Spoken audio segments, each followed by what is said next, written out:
Atenção! Começa agora uma teleaula de História do Ensino Médio. Você vai assistir a teleaula de número 54. Bons estudos!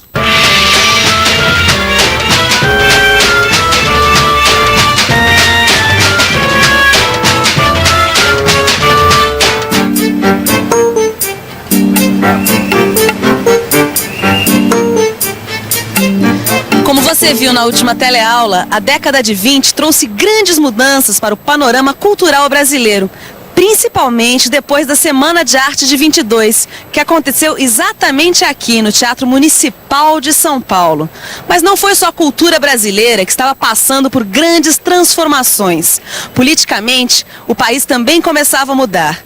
Quais foram essas mudanças e que consequências elas trouxeram para a nossa história são os temas desta teleaula. Você vai ver de que forma a eleição presidencial de 22 trouxe à tona a crise do pacto oligárquico, de que maneira os militares voltaram à cena política e como isso tudo resultou na Revolução de 30.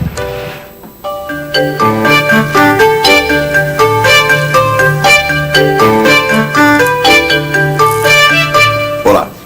Bom, como foi dito há pouco, você viu que nos anos 20 começou a mudar o jogo de forças que até então dominavam a política brasileira.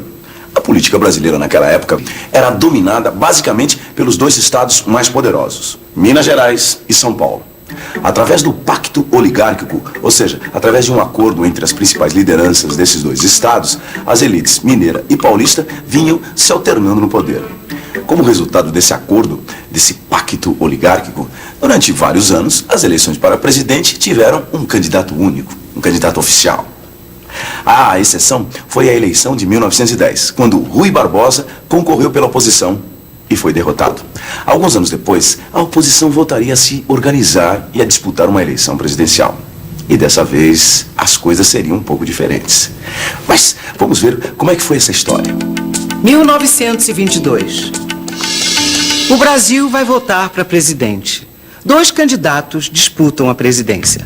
Arthur Bernardes representa a situação, é o candidato oficial. E pela oposição concorre Nilo Peçanha. A oposição se une em torno de uma aliança chamada Reação Republicana, que é formada pelas oligarquias dominantes do Rio de Janeiro, Bahia, Rio Grande do Sul, Pernambuco e Distrito Federal. Com essa eleição, pela primeira vez, os conflitos regionais entre as oligarquias se tornam públicos. Ou seja, a eleição de 22 revela um confronto entre os grandes estados e os estados de segunda grandeza. Apesar de defender os princípios republicanos e a formação de partidos políticos nacionais, o que une mesmo a oposição à reação republicana é a crítica ao federalismo desigual do país, onde apenas os grandes estados são beneficiados. A oposição sabia que não seria nada fácil derrotar o candidato do governo. Por isso, criou uma forte propaganda eleitoral para as eleições de 22, coisa que não era muito usada nessa época. Mas parece que a propaganda deu certo, pelo menos para os cariocas, que no carnaval cantavam a seguinte marchinha. Ai, Silmé, ai, Nenê, lá no Palácio das Águias, olé, não há de pôr o pé. Só para não ficar nenhuma dúvida, Palácio das Águias era o catete, sede do governo. E Mé era o apelido do candidato Arthur Bernardes. Apesar das marchinhas e da propaganda eleitoral, Arthur Bernardes, o candidato oficial, ganhou a eleição. Só que, ao contrário do que sempre aconteceu durante toda a República Velha, a oposição não aceitou a derrota e aproveitou para fazer uma campanha para manter a mobilização com seus aliados e estimular a insatisfação militar.